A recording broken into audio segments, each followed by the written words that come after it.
Women.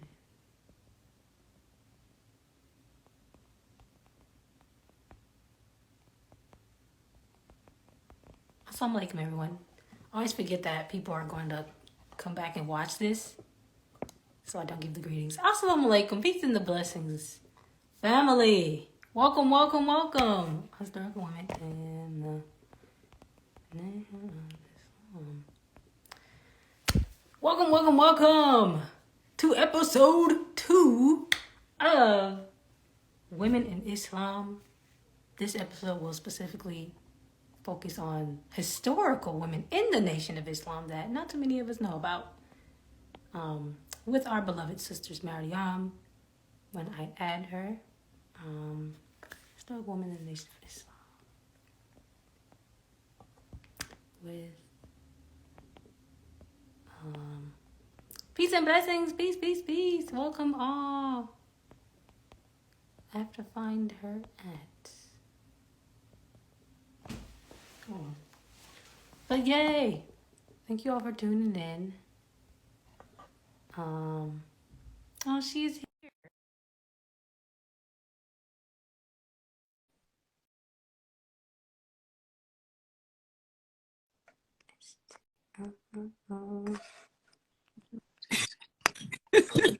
Yay! I'm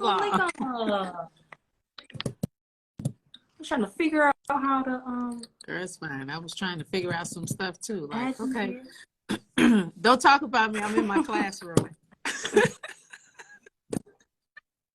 No, ma'am. I was like, let me do this at MUI. I'm still here. Wonderful. Praise be to Allah. Yeah. People don't know this, but you have literally one of the dopest classrooms praise I've be ever to seen in Allah. my life. It's really cool. Especially if you love science like me. It's right. an adventure. It's a journey. Praise be to Allah. So, leave that alone. Assalamu alaikum, peace and blessings, everyone. In the name of Allah, the Magnificent, the most merciful. I believe that there is no God but Allah, and Muhammad is his servant messenger, and I would like to greet you all in the greeting words of peace. Assalamu alaikum. Today, we are doing part 2 of Women in Islam with our beloved sister here, Maryam.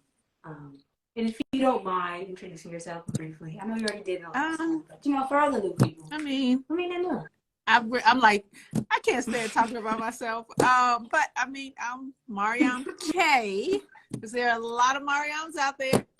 So I am Maryam K, and like you said, I love science. I love biology. My background is in biomedical sciences, nutrition. I'll be coming out with my nutrition workbook in a couple of weeks. And I'm an author, a founder of Heal Thy Life, and most importantly, a registered member of the Nation of Islam, and all of that good stuff that falls up under that type of an umbrella. Yay! Well, in other words, she does it all. Praise be to Allah. Right. So, in our first live, we kind of touched on women in Islam, specifically some historical women, some of the Prophet Muhammad, may Allah be pleased. Some of his wives, we touched on the mother of Jesus. Oh, we did touch Mary. on a lot. Wow. Yeah, we did. And we even touched on Mother Bernstein Muhammad, your grandmother. And if anyone you're not too familiar with who that is, I highly recommend you check out our first episode. I actually got a lot of feedback from that video. Like, people loved it, and they were looking forward to the second part. Did they say what they loved about it? But there was a lot of comments, so I don't remember all of them, but I think it's specifically something that I read on YouTube. But I have my iPad here. I just bring something up. Yeah, that's cool. That way we can, like, if anybody had any questions or, definitely can address those. Glad to know you got a lot of feedback. See, I forgot. Yes. I'm grateful. That's right. And really, it's a reminder that I'm on the right path and that I'm doing the right thing. I'll be needing that sometimes when I forget or I just am lost. But pretty much everyone was just saying that the interview was beautiful and that they learned a lot. And that it was just impactful and brand new because not necessarily something that has been seen before or shared in this way on this kind of platform. But I got a lot of positive feedback by the grace of Praise be to Allah. Everybody loves Yay! Always glad to hear that. I'm always glad to hear that. Yeah. So if you would like to catch that replay, it is on my YouTube channel. But today I actually wanted to ask you some questions or kind of focus on some of the, pioneers, some of the women who are pioneers in the Nation of Islam, who are oftentimes, we don't know too much about because, a lot of the women or just a lot of people really in the nation, we just work so much and we don't really like to talk about ourselves. And there's just so much to learn about our pioneers. And I really wanted to ask you, if you have the answer to this question, what was it like to be an MGT in the early years of the Nation of Islam? So like the 1930s, 1940s, when Master Father Muhammad was still around and when the Most Honorable Elijah Muhammad was, just getting started with everything on his own. Of course, personally, I was not there. Yeah. I mean, like everyone else, I guess I can say, like, you hear stories. I know with my grandmother, every time she talked about it, she would completely light up. You know how you can see somebody that just gets like really excited, like, oh my God, as you always say, it was lit. So it's like, that's the type of energy that you would feel, just the feeling, where Allah, in my opinion, takes your soul. Like to be able to be a part of a movement that regenerates you, reforms you, and understanding that Allah shaped and molded you in the womb, but coming out through experiences and things that may have altered how Allah molded us, and to be able to go through a movement that reforms that, absolutely amazing. For me, even in talking to some of the women from the first, I noticed the shift. Like, for example, if they are not in a good mood or whatever, to ask them a question about the first, to ask them a question about their experiences, they light up. The last week, I was blessed to be a part of a women's church conference. It was about 4 days long. It was just, oh my God, the experience was so amazing. But it was so divine. One of the reverend's assistant that I met, she told me she was born in the nation. And I'm like, what? Like, oh my God. So, but not only that, her sister was the Most Honorable Elijah Muhammad's secretary. She was like, my sister was one of his secretaries and she's still alive and I want to connect you all. And I was like blown away. First of all, for her to say she was still alive, I was like, oh yeah, we need to talk to her. So just to pull that history.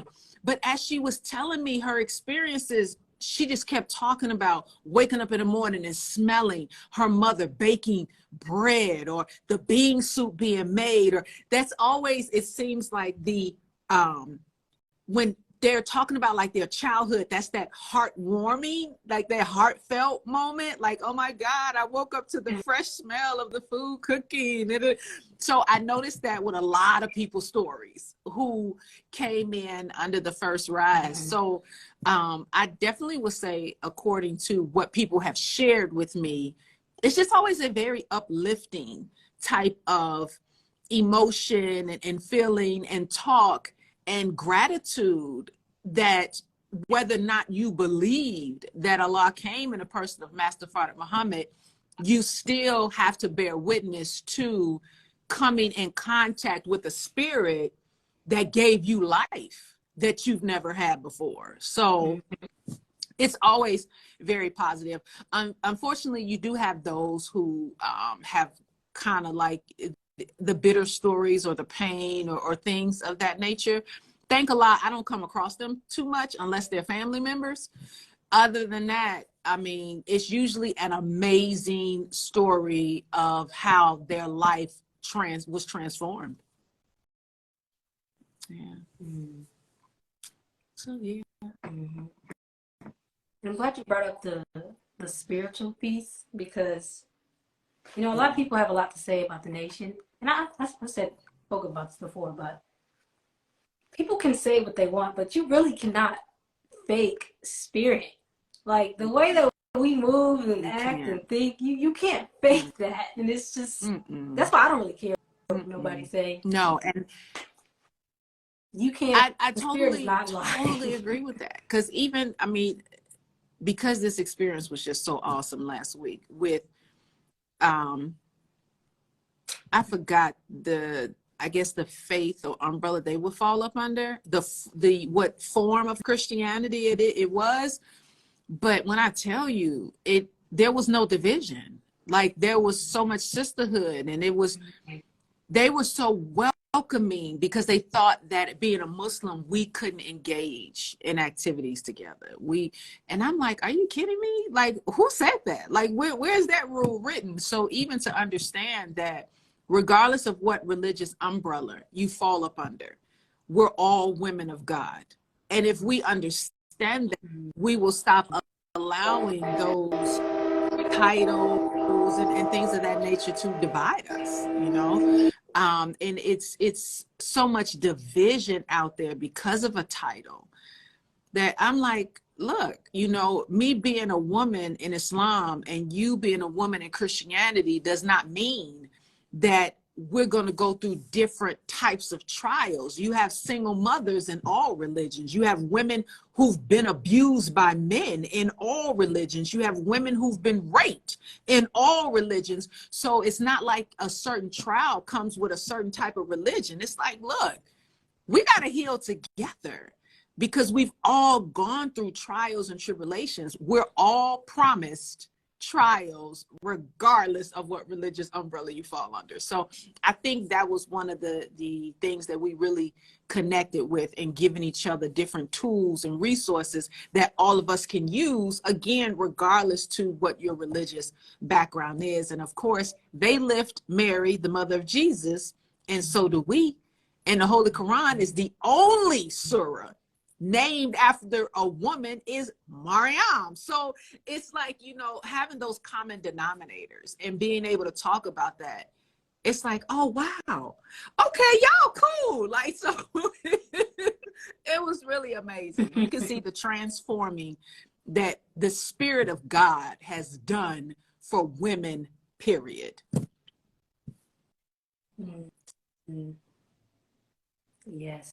It reminds me of when the minister teaches for us to settle on the best Somebody part. put in the comments, did y'all drink wine together? No. Okay. No, we did not. It actually was not that type of convention. The conference was more so surrounded around healing. It really was. It was really giving you the different type of tools to heal, living your purpose, accepting your purpose, becoming unapologetic and living your life, and stop explaining, feel like you have to explain, or if you have a thought of judgment, go ahead and validate the thought that you had, but stop judging the judgment. It's like we double hurt ourselves, like we double overwhelm ourselves, and we don't have to do that. So, but no, there was no drinking of wine together. They did have a paint and sip that I was not there, even though they told me if I wanted to come, I was more than welcome. And they had tea. They did serve tea. And if anybody wanted to bring some wine, that was on them. But that was a little bit too late at night for Maryam. I was in the bed.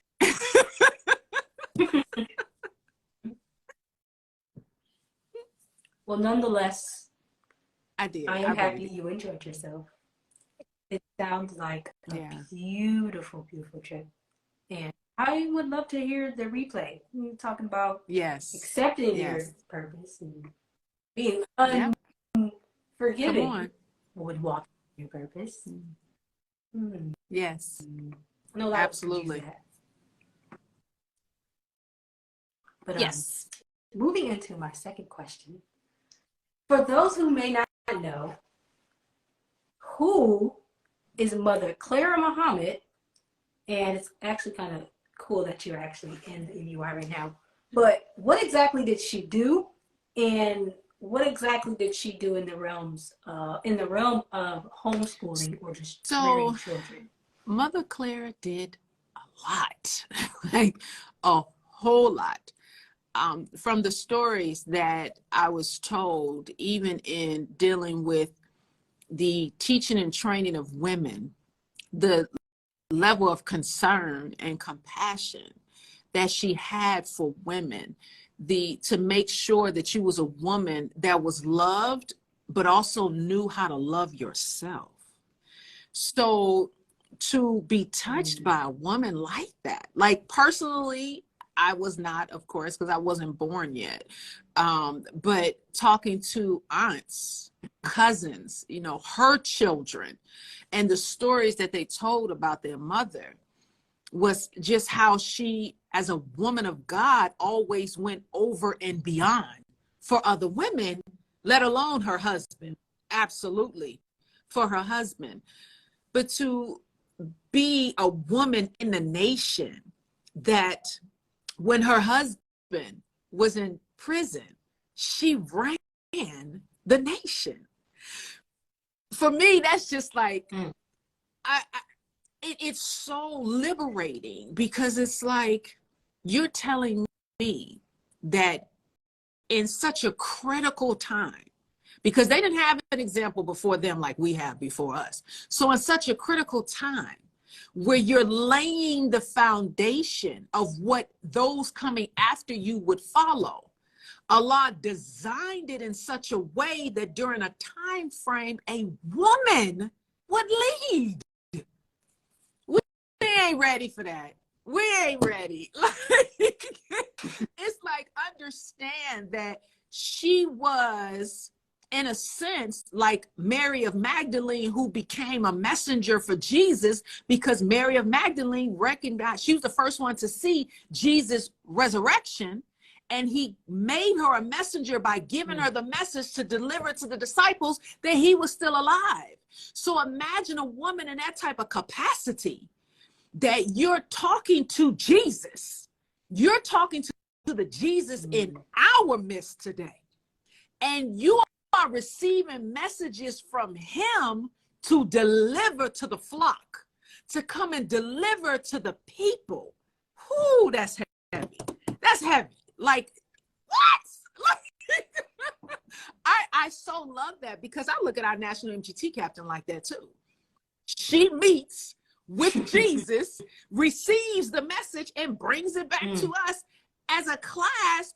So it's like, again, here are women in the realm, in the role of a messenger, in and underneath the umbrella of Islam. We should never be confused about how valuable we are, how worthy we are. What is my role or place in Islam? Because as the minister says, your base is your home, but that's not your place. So in understanding that we shift and we can adapt to where we're supposed to be at that time. And that's how I look at Mother Claire. Whatever was needed from a woman at the time, she was the one giving it. Whether it was our uniforms, whether it was counseling, whether it was the nurturing of a wife to her husband, to her children, she was all of that. She was absolutely all of that. And one of our first examples. So, I mean, she was outstanding, a phenomenal Black woman, right? Yes. Yes. Praise Yes. to Allah. Absolutely. No, can you touch on what she did as far as homeschooling? Because I know, well, if I'm not mistaken, I remember hearing that she was actually the one who introduced homeschooling to Black people, and really not just Black people, but um, maybe people in America, like in general at that time, because that's not something that was done. Like, do you mind just sharing briefly what she I did don't and the I don't outcome know about her in that? introducing homeschooling. And I don't know about her role Mm-hmm. in homeschooling. I know the role of my grandmother as it relates to homeschooling, because when we were establishing Muhammad University, it was my grandmother's children that was taken by the government. So it was Sister Bernstein's children. There are four of her children that was taken by the government. They came into the home and they took them. And so Wow. I know that in our struggle, in our sacrifice to open up a Muhammad University and doing homeschooling, teaching the children at home in that process, they came and got grandmama's children. And I know that grandfather made the comment, not grandfather, I'm sorry, the Most Honorable Elijah Muhammad made the comment that they were coming after him. And the closest they could get to him was through his brother's children. So there was a lot sacrificed to establish a Muhammad University, and that's why I'm very passionate about MUI. I remember interviewing my uncle Elijah, my father's brother, who was one of the children who was taken. There were four. It was Uncle Elijah, it was two of my aunts, Aunt Frida, Aunt Louita, and the third aunt, Aunt Janet. Aunt Frida and Aunt Louita were the twins, and they were the four total taken. Uncle Elijah was the only male child that was taken. And when I interviewed him, it was my husband and I interviewed him. And he sat there, and when he began to cry about his experience, it made me so angry at this enemy that you would come and take innocent children because you're trying to force your way of living on a group of people who knew and declared their freedom. And the enemy was threatened by that, for us to teach our own children. And I remember what stood out to my husband with Uncle Elijah was he hadn't seen the lessons in years. The supreme wisdom, he hadn't seen that in years. And he could run it down to my husband, verbatim, word for word. And my husband was blown away. Like, you still remember student enrollment, actual facts. I mean, the problem book, like you just running it down. And he said, because it was embedded in them. They became a part of the supreme wisdom. They lived the life. So as he was talking, I wound up moving over to the table and talking to my grandfather and asking him questions as well. But I was pulled back, like, emotionally to Uncle Elijah, because I'm like, I actually want to hear more about your story and how he was saying how they would send messages to each other. Because the children, they were in what we would call the Adi home or group homes, but they weren't allowed to be together. So they separated them. And I remember Uncle Elijah telling stories about how they would get messages to each other, like what not to eat. But it was painful. It was a very painful process. My Aunt Janet is the one out of the four that's still alive, that she began to recently tell her story on Sister Fatima's YouTube channel from Detroit. Absolutely amazing interview. And that's the first time she's ever come out and started talking about her story. And you're talking about in all these years. That's how painful that process was, that just this year, this was before any of us was born. So just imagine all of those years passing by and she never could talk about that story until recently, praise be to Allah, as she's going through her own healing process. It's not an easy story to talk about, but it is a story that needs to be told because we need to know our history, and we need to understand how Muhammad University came about. And that is an intricate part of how Muhammad University came about. Yeah. Wow. A lot of Didn't people know don't. that. A lot of people don't know it. Hey. Yeah. Wow. So was the MUI, was that building already there? Yes. When they purchased So Maryam? the original plan So of the Most Honorable Elijah Muhammad was that this school where we have MUI was supposed to be for administrative offices. And we were to build an MUI on the property. Like the whole blueprint was laid out. That was the vision of the Most Honorable Elijah Muhammad. So the school would sit like on the corner across from the mosque, which is a part of our parking lot, but another chunk of it is owned and operated by the Chicago Park District. So it was a part of the Most Honorable Elijah Muhammad's vision for us to have our MUI building there, not where it is. So it's still a goal. We need a building fund. We need to build this MUI. Wow. Our history is rich. Wow, wow, wow. Inshallah, That's right. very soon. That's right. We'll Absolutely. have it all. Very soon. Wow. I still can't get over to school and and how all of that happened. Praise be to Allah. And like you said, this is why we need to know these stories. We need to and not just for, you know, the young people in the nation, but people who are literally just joining and no idea who paved the way and why everything is the way that it is. And people who made those sacrifices. Absolutely. We could go out in the headpiece and not, you know, there'd be consequences. That's right. And hey, we all trying to do my part. I'm striving. We all in this together. Yeah. Oh my goodness. Okay. So I have another question I'm able to ask, but I'm still trying to map out the timeline when the Most Honorable Elijah Muhammad started to, you know, when the economic blueprint really started happening, when all these businesses started popping up.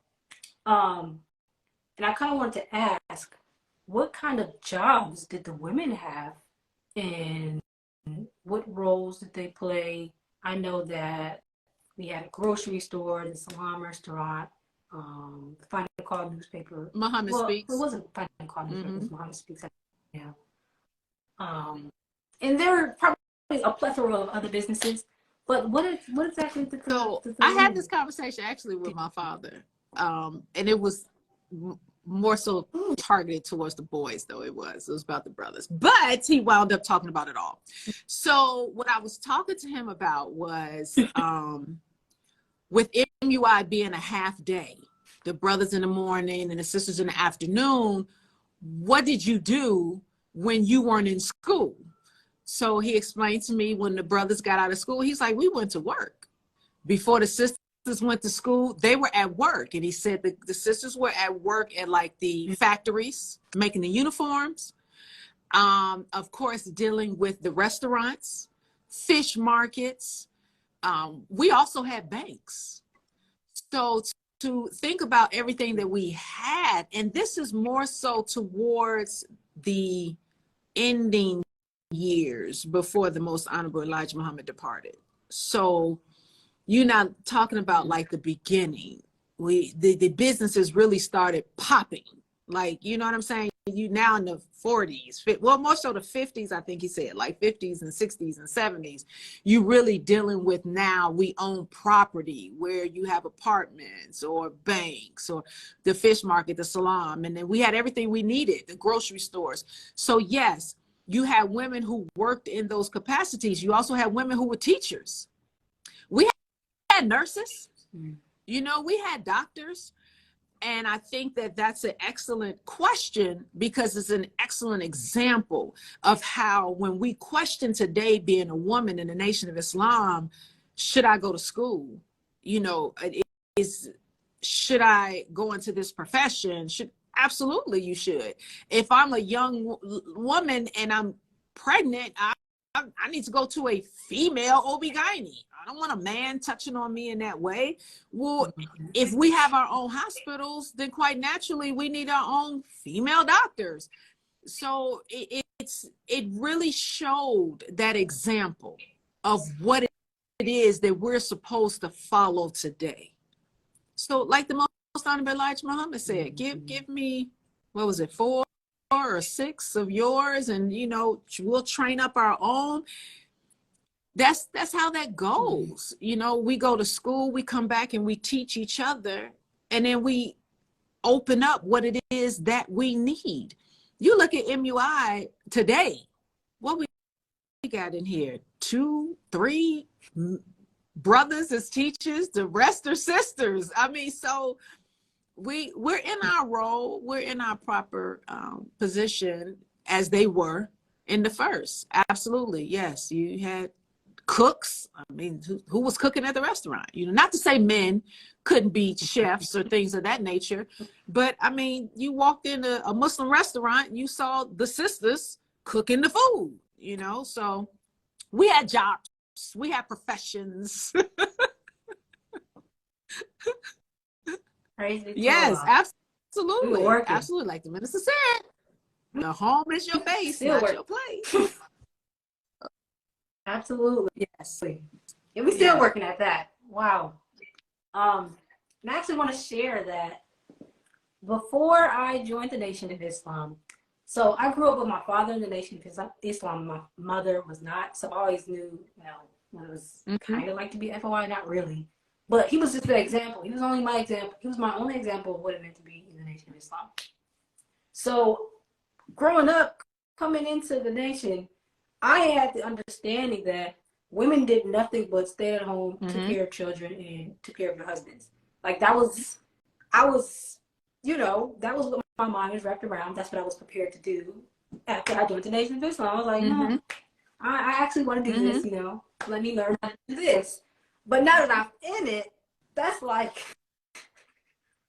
the furthest thing from the truth. Like we were all put on this earth to do something more than just have children and take care of men or take care of husbands specifically. And the fact that that is the focus, and that's really probably one of the best things, one of my largest lessons from being in the Nation of Islam, like that I have a purpose and trying to figure out what that purpose is, and then just actively striving to walk in my purpose. And like, as I'm doing that, still preparing for the children and the homemaking and the husband when that is going to happen, whenever Allah permits for that to happen. But like, the whole focus on me as an individual and me being born for something greater than bringing up just children. But even though that is going to be my life once they are here, I already know that that's going to be my world, my babies. But I also know that I have a mission, and Allah would not, I would be remiss to not fulfill my mission, because I feel like I'm just supposed to do this one thing. Like, we weren't born to do one thing. We were born to do so many things. And that's just one of the main things that I've learned about being in the Nation. And I'm just so grateful for it. And I just love it. You know, to that, I would definitely say, you know, I have 5 children. Inshallah, June of this year will be 25 years of marriage. When I came, before I got married, I started off a diehard, super strong vanguard, jumping over chairs and out of cars and all kind of stuff, and loved it. Even with my first child, when I was pregnant with my first child, the Vanguard captain then was like, would you sit down somewhere? I was like, no, like I gotta do this. Like I was so energetic. So what I have seen is that your purpose, your passion is still present as you're raising your children. So as I was raising my children, as the children were coming, I still was doing community outreach as I was doing community outreach before they came. I was now responsibility shifted a little bit. You taking care of home. Sister Kabasa is the one who brought something to my attention when I was, after I had the twins, my last two, and I hadn't been out for some months. And Sister Kabasa called me and she was like, you know, why you not coming to the mosque? And I'm like, girl, I done went from 3 to 5 children, okay? I got 2 small ones. This is just a lot. And she asked me, do you think Allah gave you your children to pull you away from the mosque? For me, that's sisterhood. My sister pulled on me when I didn't have the strength or courage to pull on myself. And when I came back to the mosque with all of my children, everybody was, let me take this one, let me take that one. So it was very beautiful to experience so much love from my sisterhood. And even in that, I kind of pulled back a little bit while the children was getting a little bit older. And when I felt like they got to the point where now I'm back in the community, I'm back doing this and I'm back doing that. So I never lost my passion nor my purpose.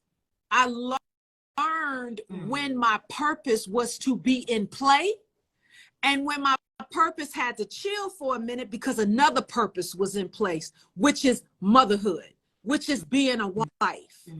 So now that my children are older, now I've gone back to school. Thank Allah. I went back and got my bachelor's degree. I graduated. Now I'm going into the master's program and from there to doctorate. This is what I know is a part of my purpose. And I know now I'm in a different phase in life where I don't have to worry about the children because I've done my job as a mother. And I don't feel like, you know, some people are like, oh my God, girl, you too old to go back to school. Excuse me? I don't know when you plan on dying, but I got a long way to go. So I got a whole lot of time to get done what needs to be done. Don't deny your passion. Don't deny your purpose. Don't deny your reason for living because you will die not having lived. So we have to understand that I'm on a path. I'm on a journey. And as my story is being told, it's not just one thing. When I think about my grandmother, it was not one role that she played. She was not just the secretary to the Savior. She was not just the reformer as titled by the Savior. She was a captain. She was over the processing department. She was a mother of 14 children. She was a wife to a minister in the mosque. She was a wife to the youngest sibling of the most honorable Elijah Muhammad. She had a lot of roles, but she didn't make excuses. And she didn't allow anybody to take her off her post. That's what we got to stop doing. Stop letting somebody take you off your post. Who are you to tell me I can't go to school? I cannot become what I know Allah put in me to become. You can't tell me that's not for me. You're not the author of my life. So if we stop giving power and energy to sources that it does not belong to, we would be so much further in life. We would be so much happier in life. When we realize, man, Allah is the author of my story. Allah is the author of my life. Allah is the breath that went in me, that went through me, that generates me and give me the energy that I need to make it where I'm going. We have to become courageous enough to accept that and stop being distracted. We allow people to distract us too much. It's too much of, oh girl, I like that. You know that's not for you. Stop it. Like just stop it. Accept what's for you, and you'll shine in your own light. We are not meant to stay in the home. We're not. My home is taken care of. Now I'm out here following the first instruction from God, which is go after my people. That's what we're doing. Whether you're a doctor, a lawyer, I don't care, a community activist, whatever it is, when you come on behalf of God, you're going after his people. You're serving and saving his people in all of those roles. So stop denying yourself the blessing that Allah promised you. We're blocking it. He's not doing it. He doesn't go back on his word.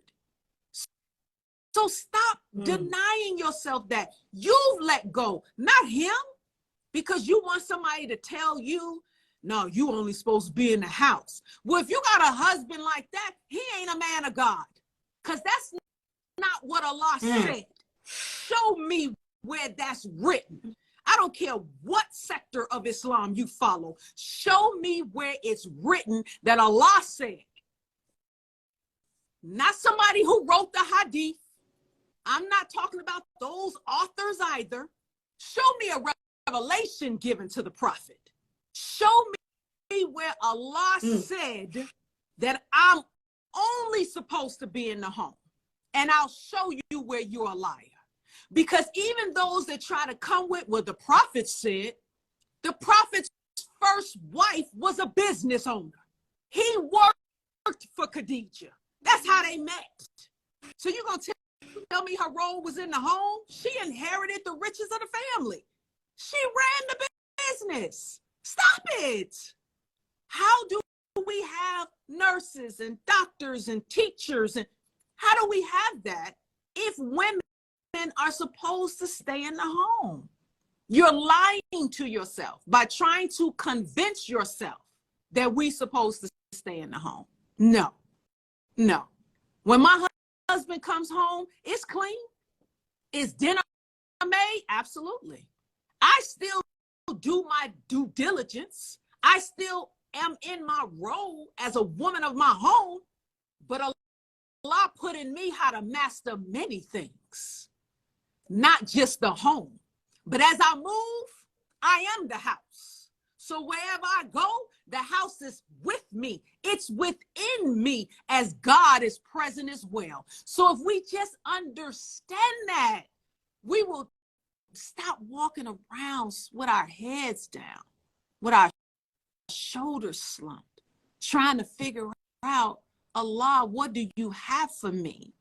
Become the pleading woman of the Holy Quran. Because a lot of women who sit around and you trying to figure it out, you don't even understand how the scripture of the pleading woman came about. Because you had women who were done wrong by men, who were being mistreated by their husbands. A lot of us don't even understand. You in the same role. You in the same position that those women were in when they went to the prophet and they said, is there a revelation for me as a woman in Islam?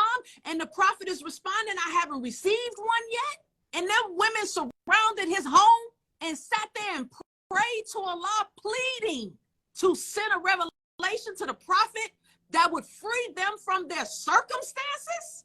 What? And Allah sent that. So if you're confused, read about it. Open up the Holy Quran and read about the pleading woman. Research it. And every time you even consider to mistreat the womb that brought you into this world, you have to understand that you got to answer to Allah for that. So every time you want to use his books or your immature understanding of his word to now justify how you want to treat his woman, think about the womb that brought you into this world. Would you treat your mother like that? Would you want another man to treat your mother like that? And if you do, you really got some soul searching to do. Because a woman's role is not beneath the mud. It's not beneath your feet. It's not 5 paces behind you. It's not my role. Come on. Stop cheating yourself, sisters, out of the beautiful purpose and gift that Allah created us to be to this planet. Every man should be reverencing the womb. It's the womb that bore you. Is that not what the Honorable Minister Louis Farrakhan teaches? To reverence the womb that bore you? Go and watch How to Give Birth to a God, Part 1 and 2 by the Honorable Minister Louis Farrakhan. He makes it very plain. The importance of the woman, the role of the woman, understanding our virtue, our value, how we are supposed to be protected, not abused. But out of what you think, out of your 1 degree above me, gives you a certain level of authority to mistreat the gift that God gave you. You can't even extend your life but through the womb of a woman. You gonna mistreat that? As the minister said, I can give birth to the child that will murder you for mistreating his or her mother. That's just actual facts. You are very, very close to your mother. She nurtured you for 9 months. I don't care what kind of relationship you all had after you were born. There's a natural inclination to her because she was the first God to you. So sisters, don't cheapen yourselves. Don't cheapen yourselves. You're way too valuable and loved by God. Don't cheapen yourselves. Not at all. Wow. I love your questions. That was. All praise is due to Allah. All praise is due to Allah. Allah, I don't know. I don't know. It's just, I was just hey, like, that's a good question. To Allah. Let me put that down. Following your purpose, ma'am. Following your purpose. Allah Akbar. Allah Akbar. Praise be to Allah. And really, just everything you're saying, a woman walking in her purpose. Yes. Like, when you have the children, what that is doing to the children when they see their mother living her purpose. Yes. Like, that is, I've just, last few years, I've been reflecting over my childhood because, you know, that's what you do when you spend a lot of time in your own headspace and whatnot. And I can't help but think about my parents and how literally, I remember not everything, but most of the things that they did, their day-to-day life, their patterns, what they were doing, how they were speaking, how they treated people. I remember all of that. And all of that had an influence on how I would interact with other people. What I felt like I was supposed to be doing with my life. And it's just like, that's just really what I strive to do. Crazy. And that's why I thank a lot for sisters like you. And just all the sisters who have maybe like 6, 7 children at home, and they do so much. And I'm like, how on earth are you able to do this? But it's a blessing. It's a blessing. I just love it, and I want to learn more about it. And so I think a lot that you share what you shared, and I can't wait to go back and listen to it and clip it up. Because you just said so much, and then it's hard to wrap my mind around like things that are it's just too much at one time. But oh my goodness, it was so much, and I thank Allah for using you to praise be to share what you shared. Yes, all praise to Allah. So I don't know how many questions I want to ask now because you kind of touched on all of them. Because like one of the questions was going to be, what do the women in NOI do? We do. You kind of we do it all. We do it all. Okay. We do it all.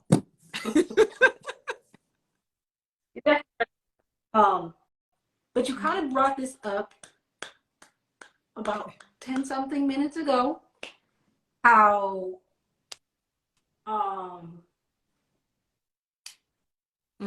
it was about going to college, women going to college.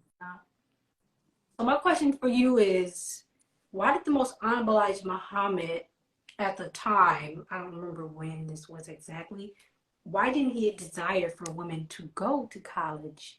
I don't know if it was just to go or to stay on campus at college. I remember that was kind of the thing. So I know that during that time, one of the concerns was even now, the Honorable Minister was Farrakhan stated, we're not supposed to, no dorm life, we're not supposed to live on campus, none of that. All of it ultimately comes to the protection of the woman. You going into the devil's institution. You know, we have to create a presence, an environment so that the sisters are safe. That's what was always stressed to me. I'm not aware of all the reasons why the Most Honorable Elijah Muhammad stated that the sisters were not to go into their institutions. I know during that time he was pulling us out and pulling us away. Certain ones were chosen to go and come back and teach whomever was chosen to be taught. So that I do know. But other reasons, I'm not aware of exactly what they may have been and all of the reasons why. I just know about for the protection of the woman. Praise the Torah. Thank you for that answer. And I remember, this could have been how to give birth to a God, honestly. The minister touching on that question, on this question. Because, and we really touched on MUI and how MUI morals, not something you will find in these world's schools, and say that definitely not in college.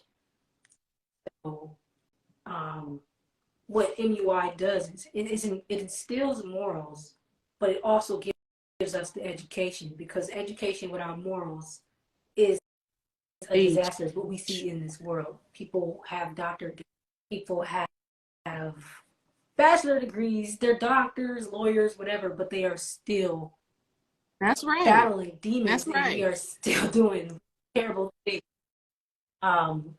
So the focus was always the morals, and it was really for protection. That's right. For the girls not to go. And I really understand that at the time. I was just like, why can't the women go?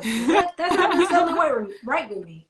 But as I remain steadfast in my studies and just waiting for the answer finally came. Praise be to Allah. See, he rewards us for our patience. He does. He does. So we are approaching the 1 hour mark, and I have a question. You may or may not answer it. But my question is, can you name 3 women who have played a huge role in the history of the Nation of Islam who you feel are unseen heroes? You know, because my mind, because you said unseen heroes. And I know, of course, there's a lot that my grandmother did as her story is just now unfolding and people are learning about her. I would definitely say Sister Bernstein's story.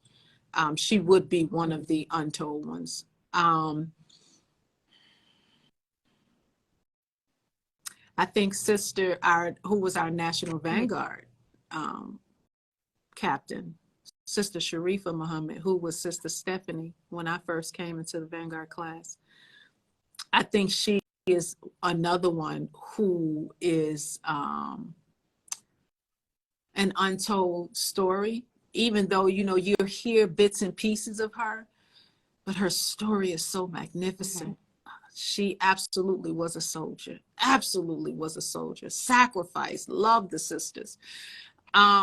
And I think more of her story needs to be told as well.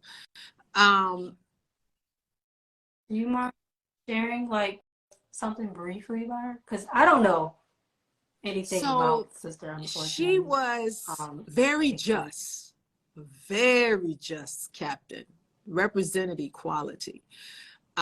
She wanted to put in place things that will help the Vanguard be educated in all realms. So like, for example, when I first came in, you couldn't just come to Vanguard class. It was not open to everybody from 16 to 35. You had to go through testing and examinations and all kind of stuff to come into the Vanguard class. So, I mean, we had to fight. We had to know our lessons. We had to know all of the surah titles in English and Arabic. Like it was like real elite training that you had to know.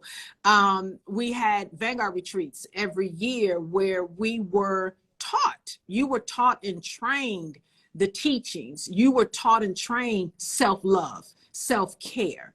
It was the National Vanguard staff that would implement all of those things.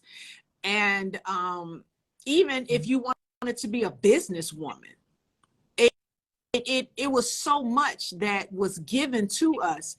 And Sister Captain Sharifa was such an intricate person. She played an intricate role in that. Always wanted to make sure everybody was included. She wouldn't leave people out. She believed in entertaining the sisters in her home. Like, she was so loving and would take the time to understand and explain things. I love her. Okay, absolutely. Just I loved her.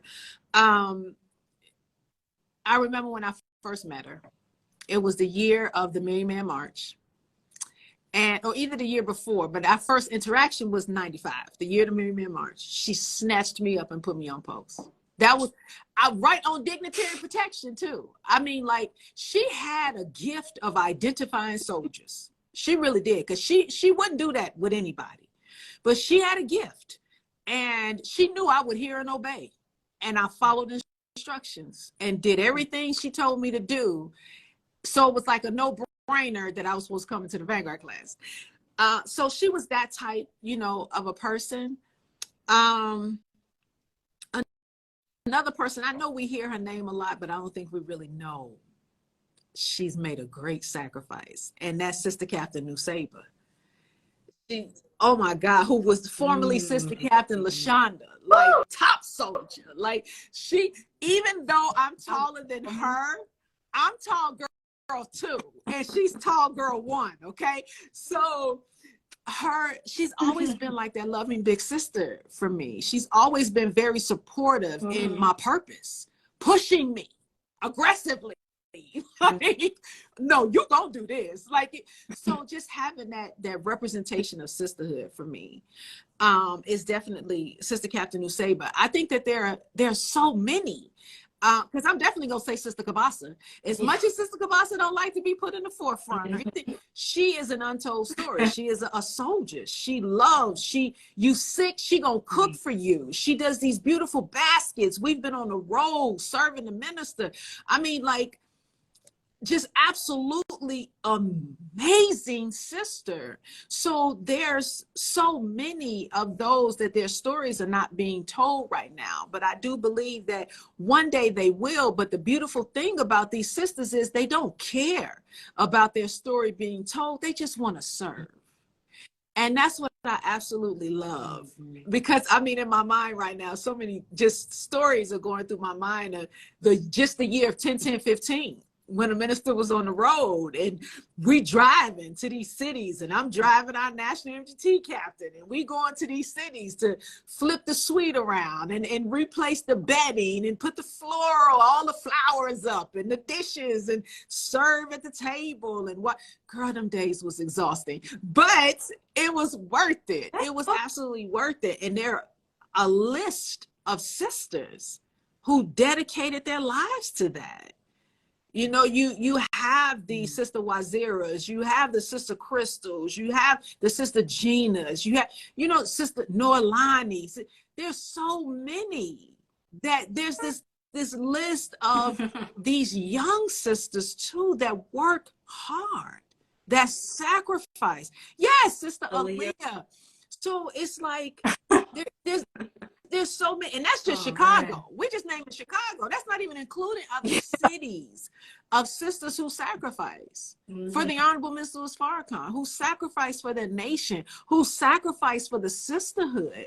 The same crew that's in the kitchen doing thousands of meals because we got some type of event going on, or just, you know. So it's so many who go home with sore feet and swollen ankles and don't complain. I know many a days we've held posts and didn't even eat that day, but we all went to bed hungry together. So it's like, but it builds the sisterhood. It really does.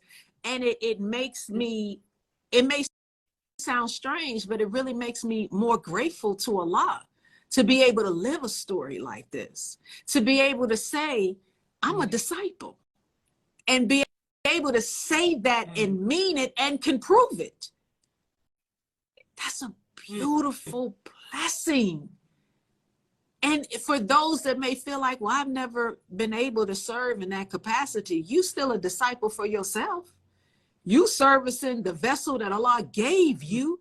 So you're still a disciple in this story if you choose to be disciplined by God. That's what these women represent. Their love, their faith. Oh my God. I think we can write volumes of books on sisters in the nation that have sacrificed, and sisters just in Islam period that have sacrificed for Islam to be a religion present on the planet, because it's still not accepted. You still have our sisters out there in hijabs who get bullied and humiliated and picked on, and so that the fight is not over. The struggle is not over. There are untold stories in all sectors of Islam, especially by women. And it hurts me to see women abused in Islam. I've seen women in grocery stores where their sons are cursing them out, hitting on them, and the Muslim father stands there and he lets it happen because in his sector of Islam, the woman is nothing. I can't stand to see that. And I'm sure my feeling is just an inkling of how God feels. And then you wonder why you suffer the way that you do, because you mistreat the co-creator of God. The woman is the co-creator with God. That's how you get here. I don't understand what's so hard. Why is it so hard to accept that? Show me differently. Show me differently. How can you get here without going through the wound of a woman?